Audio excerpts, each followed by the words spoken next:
The Twitter files were released and Adam Schiff was completely exposed in public. Here's Matt Taibbi, who worked on the Twitter files on Joe Rogan. And I'm Doug in Exile. The Twitter files is, oh, by the way, here, take a laptop and look at 50,000 emails, full of all kinds of stuff. And when Elon Musk bought Twitter, he owns the emails, and he found emails between Twitter and Adam Schiff. I was especially shocked by an email from a staffer for Adam Schiff, the congressperson, the California congressman.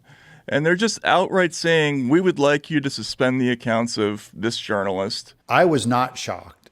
It doesn't surprise me at all that he's totally about crushing the free speech of journalists. And anybody who retweets information about this committee, this is a member of Congress, right? Most of these people have legal backgrounds. They've got lawyers in the office for sure.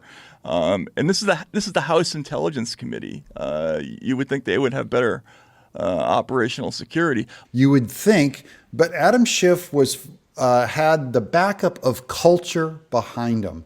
Their hubris came from not their merit, but their political position and their confidence, knowing that this party is about censorship. But now we've kind of refined that technique for domestic people who are inconvenient. I think they did it with Trump, obviously.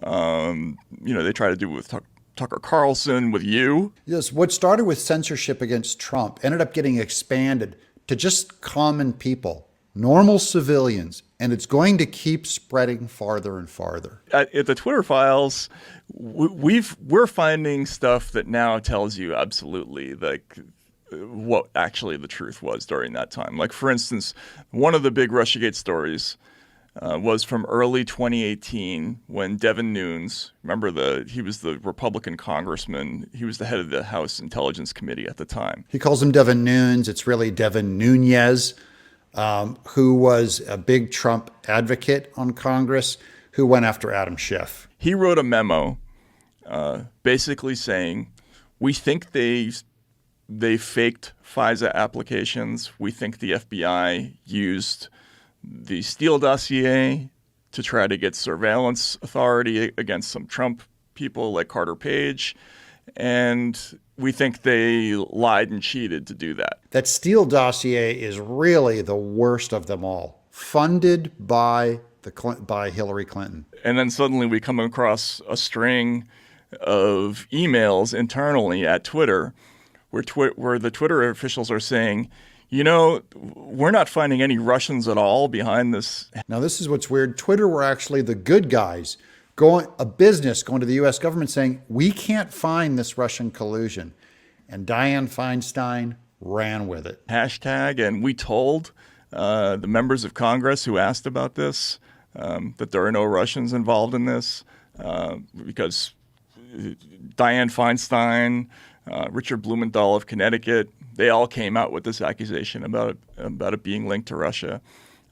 We told them that there's nothing there, and they went and they did it anyway. This was always a conclusion in search of evidence, and they never had it.